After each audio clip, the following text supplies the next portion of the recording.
SB এডুকেশনের পক্ষ থেকে আমার প্রিয় ছাত্রছাত্রী ও অভিভাবক অভিভাবিকাদের জানাই স্বাগত। আজ আমরা উচ্চ মাধ্যমিক পরীক্ষার্থী বা যারা দ্বাদশ শ্রেণীতে পাঠরত তাদের পূর্ণাঙ্গ সহায়ক গ্রন্থের যে বইটি নির্ধারিত আছে, যার নাম আমার বাংলা,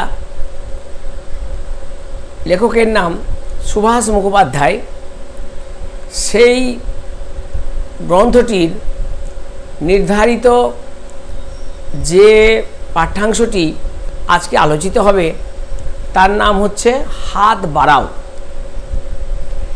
এই হাত বাড়াও যে পাঠ্যাংশটি আলোচিত হবার পূর্বে আমরা এই ভিডিওয় মনে করিয়ে দিতে চাই যে যিনি এর রচয়িতা সুভাষ মুখোপাধ্যায়, তিনি একজন আপাদমস্তক কবি এবং তাকে বলা হয় পদাতিকের কবি।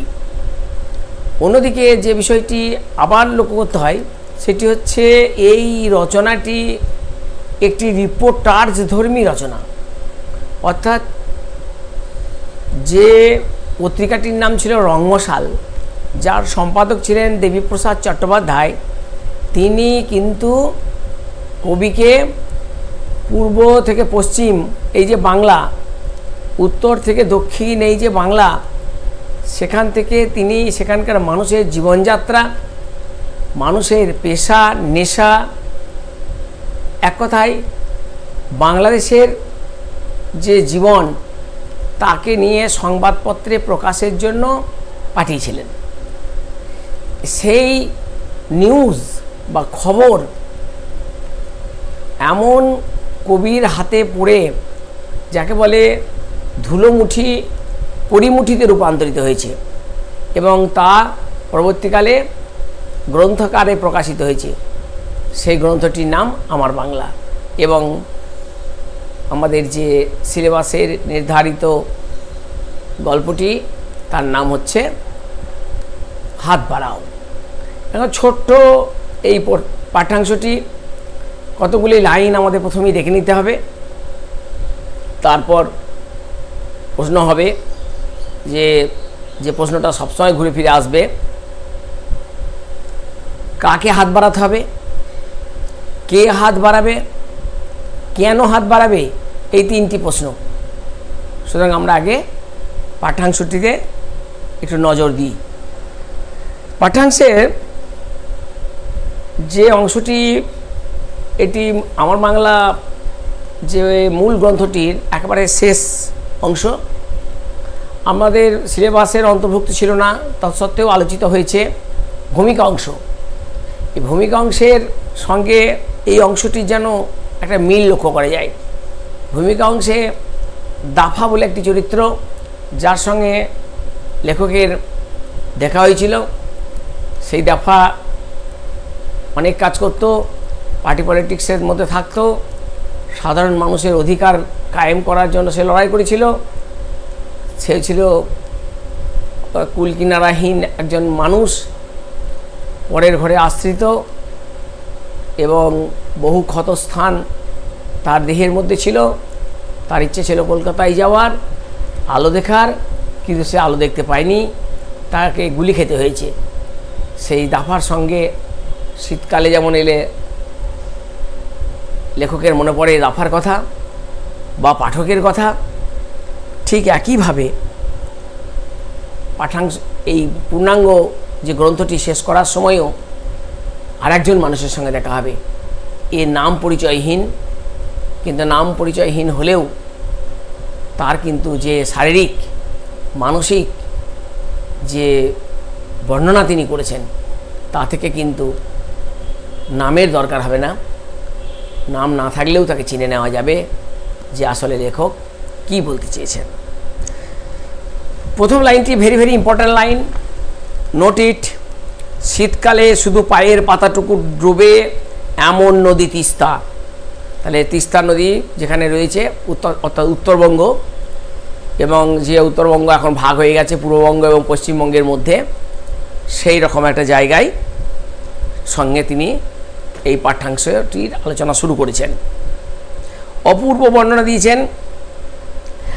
আকাশের পিঠে পিঠ রেখে হাঁটুর মধ্যে মুখ গুঁজে বসে আছে প্রকাণ্ড এক দৈত্য। ভেরি ইম্পর্টেন্ট লাইন, নোট ইট।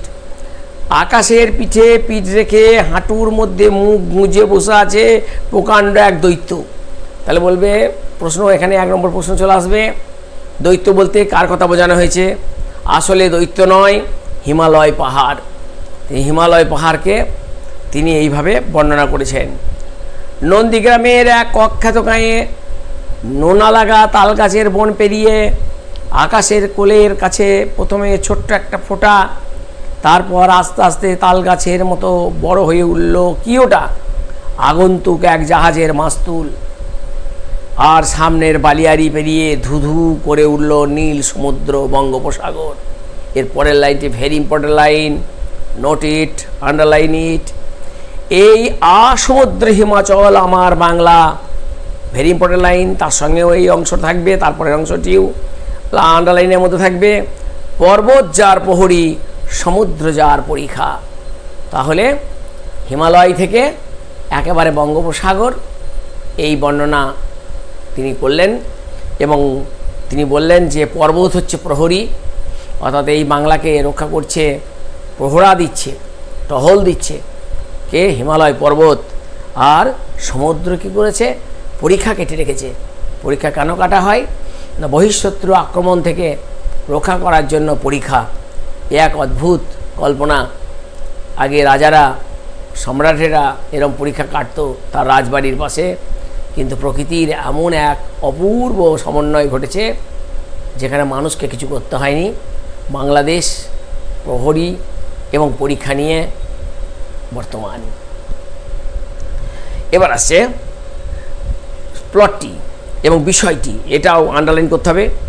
ফরিদপুরের গাড়ি আসতে তখনও অনেক দেরি। ফরিদপুর মানে বর্তমানে বাংলাদেশের একটি জেলার নাম ফরিদপুর। রাজবাড়ির বাজারের পাশে বসে আছি, পাতলা কুয়াশায় মোড়া 50-এর আকালের এক সকাল। 50, আমি বারবার বলেছি 1942-43 সাল, এটি 1350। 1350 মানেই হচ্ছে বাংলায় দুর্ভিক্ষ হয়েছিল এবং সেই দুর্ভিক্ষের নানা কারণ আমরা দেখিয়েছি নানাভাবে, নানা পাঠ্যক্রমে। বাংলা সাহিত্যে বহু বিষয় রয়েছে এই 50কে চেনার জন্য। সিনেমা, নাটক, থিয়েটার, গল্প, উপন্যাস, কবিতা সবইতেই রয়েছে এই 50-এর মানুষের সেদিনের যে দুর্দিন। সেই দুর্দিনের সকালে তিনি বসে আছেন কোথায় না? একেবারে সেই রাজবাড়ির বাজারে, যেখানে তিনি কি দেখছেন এবার একটু দেখতে হবে। অর্থাৎ এই যে বিশ্বরূপ দর্শন, ভগবান অর্জুন যেমন ভগবানের বিশ্বরূপ দর্শন করেছিলেন, ঠিক যেন অনেকটা সেই রকম স্বয়ং কবি এখানে সেই 50-এর যে রূপ, সেই রূপটা তিনি এখানে দেখছেন কিভাবে, সেটাও আমাদের খুব ভালো করে পড়ে নিতে হবে। একটু দূরে স্টেশনের রাস্তায় মিলিটারি ছাউনির পাশে একটা অদ্ভুত জন্তু দেখলাম। ভেরি ইম্পর্টেন্ট লাইন, নোট ইট। একটা অদ্ভুত জন্তু দেখলাম। তাহলে প্রশ্ন আসবে জন্তুটি কি? আসলে জন্তু নয়, কিন্তু আমরা পড়বো তখন বুঝতে পারবো এটি আসলে একটা মানুষ। কিন্তু যারা পড়াশোনার মধ্যে থাকবে না তাদের জন্তু বলতে তখন বাঘ ভালুকের কথা চিন্তা হবে না। আস্তে আস্তে 4 পায়ে এগিয়ে আসছে। আরও পরিচিত যদি এ লাইনটাও দিত তাহলে বোঝাবে জন্তু 4 পা, সাধারণত চতুষ্পদী, 4 পা। চেনা কোনো জন্তুর সঙ্গে তার মিল নেই। এবার হচ্ছে আলাদা। কেন মিল নেই? এরকম দিয়ে 1 নম্বর প্রশ্ন দিতেই পারে যে মিল নেই কেন? কারণ চেনা জন্তুর মধ্যে সেই যে 4টে পা তাদের পরিষ্কার, সেখানে কোনো 2টো পা এখানে অন্যরকম নয়, এবং তার সঙ্গে তার যে অবয়ব তারও কিছুটা পার্থক্য থাকে চেনা যে সমস্ত বাঘ ভালুক বা অন্যান্য জন্তুর সঙ্গে। কুয়াশার মধ্যেও জল করছে তার 2টো চোখ অবশ্য জল করে, পশুদেরও করে, বিশেষ করে অন্ধকারে বেশি করে, কিন্তু এখানেও চোখ জল করছে। একা থাকলে ভয়ে মূর্ছা যেতেন, কেননা সেই চোখের দৃষ্টিতে এমন এক মায়া ছিল যা বুকের রক্ত হিম করে দেয়। ভেরি ইম্পর্টেন্ট লাইন, নোট ইট। যা বুকের রক্ত হিম করে দেয়। শুধু এইটুকু দিলেই প্রশ্ন চলে আসবে, কখন কার এরূপ মনে হয়েছিল। এইটা তো 2-3 নম্বর চলে গেল। তারপরে বিষয়টি সংক্ষেপে লেখো বললেও আবার একটা প্রশ্ন এসে যাবে। আরও কাছে এগিয়ে এলো সেই মূর্তি। রাস্তার ধুলো থেকে কি যেন খুঁটে খুঁটে কাটছে, তার জ্বলন্ত চোখ দুটো কুয়াশায় কি যেন খুঁজে খুঁজে ফিরছে। ঠিক মানুষের হাতের মতো তার সামনের দুটো থাবা, মানুষের হাতটা পশুর যেমন মানে অর্থাৎ থাবাতে পরিণত হয়, আমাদের যেন সেই লোকটিরও হয়েছে। অর্থাৎ পাটাও ওঠে না, সে আসলে বিকলাঙ্গ, সে সোজা দাঁড়াতে পারে না, আর হাত দুটো তার পায়ের সঙ্গে পায়ের মতো হয়ে গেছে অনেকটাই। আঙুলগুলো যেন আগার দিকে একটু বেশি সরু, গায়ে একটু লোম নেই। কোনো জন্তু? সামনাসামনি আসতেই স্তম্ভিত হয়ে গেলাম। অমৃতের পুত্র মানুষ, দারুণ। এই যে উপনিষদে বলা আছে, শৃণ্বন্ত বিশ্বে অমৃতস্য পুত্র, এই পুত্রা, অর্থাৎ এই যে মরণশীল পৃথিবী, এই মরণশীল পৃথিবীতে মানুষই একমাত্র হচ্ছে অমর। এখানে কিভাবে অমর হয় না, দৈহিকভাবে নয়, এখানে তার কর্ম, তার কীর্তির্যস্য সজীবতী, অর্থাৎ সেই অমৃতের পুত্র, অর্থাৎ যিনি ঈশ্বরের পুত্র, তার কখনো মৃত্যু নেই। এখানে উপনিষদের বলা বাণীটি এখানে রয়েছে। অর্থাৎ পুরো শ্লোকটা হচ্ছে শৃণ্বন্ত বিশ্বে অমৃতস্য পুত্রা। 12-13 বছরের উলঙ্গ এক ছেলে, মাজা পড়ে গেছে। মাজা মানে কোমরের অংশটা পড়ে গেছে, অর্থাৎ সে সোজা হয়ে দাঁড়াতে পারে না, হাঁটতে পারে না, তাই জানোয়ারের মতো 4 পায়ে চলে। বাজারের রাস্তায় খুঁটে খুঁটে খায় চাল আর ছোলা। তাহলে এই দৃশ্যটা হচ্ছে গিয়ে সেই যেন সেই বিশ্বরূপ, অর্থাৎ 50-এর আকালের যে কি পরিণতি হয়েছিল মানুষের, তার যেন একটা ছবি কবি এখানে এঁকে দিয়েছেন। একেবারে গদ্যের হলেও শব্দগুলির মধ্যে যেন পদ্যের একটা দ্যুতি বা একটা ধ্বনিময়তা লক্ষ্য করা যায়। ছুটে পালিয়ে এলাম স্টেশনে, কিন্তু আজও সেই দুটো জ্বলন্ত চোখ আমাকে থেকে থেকে পাগল করে। আবার আন্ডারলাইন ইট, নোট ইট। কিন্তু আজও সেই দুটো জ্বলন্ত চোখ আমাকে থেকে থেকে পাগল করে। খুব সুন্দর প্রশ্ন হবে, কোন চোখের কথা বলা হয়েছে, কাকে পাগল করে? 1-1-2 চলে গেল। এবার কেন পাগল করে সেই দৃশ্যটি, যে দৃশ্যটি পড়া হলো সেটি বর্ণনা করতে হবে। 2 হাতে সোনা ছড়ানো নদীমালার দিকে তাকিয়ে তার নিঃশ্বাস শুনি। সরু লিগলিকে আঙুল দিয়ে সেই সব খুনিদের সে শনাক্ত করছে। ভেরি ইম্পর্টেন্ট লাইন, নোট ইট। সরু লিগলিকে আঙুল দিয়ে সেই সব খুনিদের সে শনাক্ত করছে। আমরা কখন শনাক্ত করি? যখন কোনো রকমের সুইসাইড বা কোনো মার্ডার কেস হয়, তখন শনাক্ত করা হয়। পুলিশেরা নিয়ে গিয়ে তাকে চুলচেরা বিশ্লেষণ করে, পোস্টমর্টম করে, এবং সে পোস্টমর্টমের মধ্যে দিয়েই বোঝা যায় যে সে নিজে সুইসাইড করেছে নাকি অন্য কেউ তাকে মার্ডার করেছে। এই রকম ব্যাপারটা যেন এসেছে। অর্থাৎ এই যে লোকটা, এটা কিভাবে হয়েছে? সে প্রকৃতিগতভাবে হয়েছে নাকি মানুষের কোনো ছল চাতুরি, মানে তার যে মা, অর্থাৎ তার যে গর্ভধারিণী, তাকে অনাহারে রাখা এবং তার প্রতি যে অত্যাচার, সামাজিক রাজনৈতিক যে পীড়ন কিভাবে হয়েছে, সেটাই যেন সে শনাক্ত করছে। এবং শুধু তাই নয়, তাকে যারা এইভাবে তার বঞ্চনা করেছে, তার উঠবার অধিকার যারা কেড়ে নিয়েছে, তাদের সে খুঁজে খুঁজে বের করতে চায়। শহরে গ্রামে বন্দরে গঞ্জে জীবনের গলায় যারা মৃত্যুর ফাঁস পড়াচ্ছে, মাথা উঁচু করে বাঁচতে দিচ্ছে না যারা মানুষকে, সে আমরা একেবারেই বলতে পারি তার বহু কবিতাতে রয়েছে। বিশেষ করে তার যে বিখ্যাত কবিতা স্বাগত, বা একটি কবিতা লেখা হয় তার জন্যে, এ সমস্ত কবিতাতে রয়েছে যে তারা ওই যে জোদ্দার, ওই যে আরতদার, ওই যে যেটা অসহযোগী গল্পের যারা হচ্ছে গিয়ে শুধুমাত্র এই যে ফাটকা বাজার তৈরি করেছে, অর্থাৎ দ্রব্যমূল্যের বৃদ্ধি এবং একটা কৃত্রিম অভাব তৈরি করে সেদিনের বাজারে যারা লুটপাট করেছে, দরিদ্র মানুষকে অনাহারে রেখেছে, অভুক্ত রেখেছে, এবং শুধু তাই নয়, তারা মৃত্যুর কবলে ঢলে পড়েছে, সেই সব মানুষের কথাই যেন কবি এখানে বলতে চেয়েছেন। সেই দুটি জ্বলন্ত চোখ শান্তি চায়। বাংলার বুক জুড়ে সবুজ মাঠের সোনালি ফসলে, চাষির গোলা ভরা ধানে ভরে উঠুক শান্তি।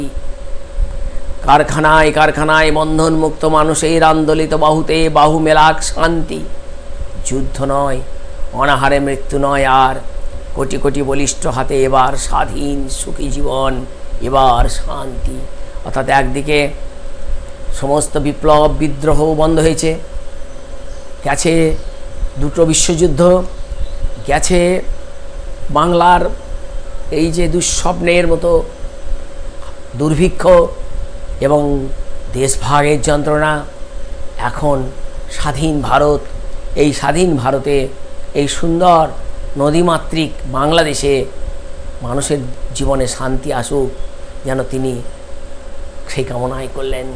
তিনি যেন একজন পুরোহিত যজমানের জন্য তিনি যেন সেই শান্তির বাড়ি তিনি একেবারে সিঞ্চন করেছেন এই অংশে অপূর্ব ভাষায়। যুদ্ধ আর দুর্ভিক্ষের ঘনায়মান অন্ধকারে দুটি জ্বলন্ত চোখ জেগে আর সমুদ্র হিমাচল এই বাংলায় পাহারা দিচ্ছে।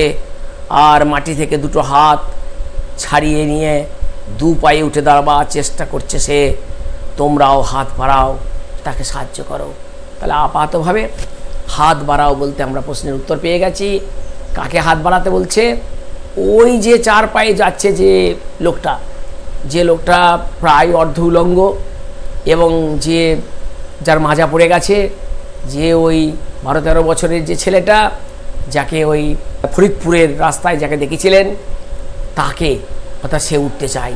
এটা হচ্ছে গিয়ে আমরা বলি অভিধানগত অর্থ বা ব্যুৎপত্তিগত অর্থ হতে পারে, কিন্তু এর যে রূঢ়ি শব্দ বা যোগরূঢ়ি যে অর্থ, সেই অর্থে কিন্তু ওই ছেলেটি নয়। সমগ্র বাংলাদেশের যারা নিরন্ন অবস্থায় মারা গেছে, যাদের আজকে সব হারিয়েছে, যারা বাঁচবার চেষ্টা করছে, সেই সমস্ত মানুষের পাশে দাঁড়াতে বলেছেন কবি। অর্থাৎ সকল সম্ভ্রান্ত মানুষ, অর্থাৎ যাদের ক্ষমতা আছে, যার যেভাবে ক্ষমতা আছে তাকে সেইভাবে সাহায্য করতে বলেছে, যেন এই পঙ্গু দশা থেকে বাংলা একদিন মাথা তুলে দাঁড়াতে পারে, বাঙালি যেন আবার ভারতের পরিচালক হয়ে ওঠে। সে কথাই যেন এই অংশে তিনি বলবার চেষ্টা করেছেন। তাকে সাহায্যের কথা তিনি বারবার প্রতিধ্বনিত করেছেন। এখান থেকে যেহেতু আমাদের বড় প্রশ্ন আসবে, সেহেতু আমরা বড় প্রশ্নগুলো একটু দেখে নিই। বড় প্রশ্ন হলে প্রথমেই যেটা আসে, হাত বাড়াও রচনাটিতে লেখক কাকে হাত বাড়ার কথা বলা হয়েছে? আমি যে প্রশ্নটা করলাম এ প্রসঙ্গে মূল বক্তব্যটি তুলে ধরো। অর্থাৎ এই যে পাঠ্যাংশটি যেটি পাঠ করা হলো, এর যে মূল বক্তব্য, অর্থাৎ সুন্দর এক বাংলার পরিবেশ, এক উত্তর দিকে হিমালয়, দক্ষিণে বঙ্গোপসাগর, এবং যে বাংলা দ্বিখণ্ডিত হয়েছে, যে বাংলার উপর দিয়ে বিশ্বযুদ্ধের ছায়া চলে গেছে, যে বাংলায় ভ্রাতৃহত্যা দাঙ্গা হয়েছে দুর্ভিক্ষ, হয়েছে দেশভাগ, কিন্তু এখন স্বাধীন ভারত, সেই স্বাধীন ভারতে স্বাধীন বাংলায় মানুষ যেন শান্তিতে বাস করতে পারে, আর যেন কেউ ওইভাবে মাজা পড়ে যাওয়া সন্তানের জন্ম না হয় দেয়, তার জন্য তিনি প্রতিষেধক যেন দান করেছেন। এইভাবে লিখতে হবে। সেই দুটো জ্বলন্ত চোখ আমাকে থেকে থেকে পাগল করে। কোন চোখের কথা বলা হয়েছে? এ প্রসঙ্গে লেখককে কেন পাগল করে, অর্থাৎ লেখকের মানসিকতাটা তুলে ধরতে হবে। এখানে লেখকের যে একাত্মবোধ, এবং কে করে ওই যে মাজা পড়ে যাওয়া 12-13 বছরের ছেলেটির কথা বলতে হবে, কিন্তু সঙ্গে সঙ্গে বলতে হবে যে কোথায় তাকে দেখেছে, সেখানটায় তুলে ধরতে হবে, এবং তার সঙ্গে কী করতে হবে না, কেন তার এই অবস্থাটা তুলে ধরতে হবে, আর পাগল করে কেন। তিনি দেখতে পেয়েছেন ওই যে ছেলেটা যেমন খুঁটে খুঁটে সে শনাক্ত করছে তার ওই আঙুল দিয়ে, সরু লিগলিগ আঙুল দিয়ে, খুনি বলতে তারাই যারা এই যুদ্ধবাজ, যারা দাঙ্গাবাজ, যারা এই ভারত বিভাজন করেছে, যারা মানুষের দ্রব্য কেড়ে খেয়েছে, যারা কৃত্রিম অভাব তৈরি করেছে, যারা দুর্ভিক্ষ নামিয়ে নিয়ে এসছে, তারাই সব খুনি। তাদের কথা বলতে হবে এখানে একেবারে পরিষ্কারভাবে, একবার দ্ব্যর্থহীন ভাষায় লিখতে হবে। সেদিনের সেই সমস্যায় যারা প্রধান অনুঘটকের কাজ করেছে তাদের। পরের একটা প্রশ্ন হতে পারে এরকম, সরু লিগলিকে আঙুল দিয়ে সেই সব খুনিদের সে শনাক্ত করছে, যাই দিক সেই ঘটনায় পুনরাবৃত্তি হচ্ছে। অর্থাৎ সে কে, তাহলে প্রশ্ন আসবে কে সরু লিগলিকে আঙুল দিয়ে খুনিদের শনাক্ত করছে? 1 নম্বর সেই ছেলেটির কথা বলতে হবে, 12-13 বছরের ছেলেটি। আর পরের কথা বলতে হবে যে কেন সে শনাক্ত করছে, অর্থাৎ তাদের শাস্তির জন্য সে শনাক্ত করছে, তার যে এই অবস্থা সেই অবস্থার জন্য তারা কারণ, এবং তার সর্বোপরি লেখকের যে শান্তির বার্তা, সেই শান্তির বার্তা দিয়ে এই যে অংশটি, এই যে প্রশ্নটির যে উত্তর সেটা সমাপ্ত করতে হবে। এবং সর্বশেষ প্রশ্ন যেটি হয় সেটি একেবারে শেষ লাইন, সেটি হচ্ছে তোমরাও হাত বাড়াও তাকে সাহায্য করো। তাহলে তোমরা বলতে বর্তমান বাংলার যে মানুষ, যারা শুভ বুদ্ধিসম্পন্ন মানুষ, তাদের বলেছেন তারা সবাই একত্রিত হও, যেন আর সেই কালো দিন ফিরে না আসে। শুধু কালো দিন ফিরে আসে শুধু তাই নয়, যে সমস্ত মানুষেরা সেই সব কালো দিনের স্রষ্টা, তাদের খুঁজে খুঁজে বের করে তাদের নির্মূল করতে হবে, যেন আগামী দিনে এই রকমভাবে আর বাঙালিকে ভুগতে না হয়। তাদের ওই ছেলেকে যেন আর বাজারে ওই নিরাশ্রয় হয়ে, অনাথ হয়ে, একেবারে চালছোলা খুঁটে খুঁটে কুড়িয়ে খেয়ে চার পায়ে সাপদ জন্তুর মতো ঘুরে বেড়াতে যেন না হয়, যেন সে উঠে দাঁড়াতে পারে, যেন লড়াই করতে পারে, মানুষের মতো মানুষ হয়ে হিমালয়ের মতো উন্নতশীল আর ওই বঙ্গোপসাগরের মতো অতল জলধির মতো যেন তার ব্যাপ্তি সকলেই চোখে পড়ে। এইভাবেই তিনি আশা করেছেন এই হাত বাড়াও নামক পাঠ্যাংশটিতে। সুতরাং এইভাবে আমরা প্রশ্ন এবং প্রশ্নের আগে যে পাঠ্যাংশটি লাইনগুলোকে আমি আন্ডারলাইন করে দিয়েছি, তার সঙ্গে প্রশ্নগুলোও উল্লেখ করেছি, সেগুলো যদি ভালো করে লক্ষ্য করা যায়, আশা করা যায় যে এখান থেকে যে ধরনেরই প্রশ্ন আসুক না কেন উত্তর দেওয়াতে আমাদের কোনো অসুবিধা হবে না। তোমরা সকলে ভালো থাকবে।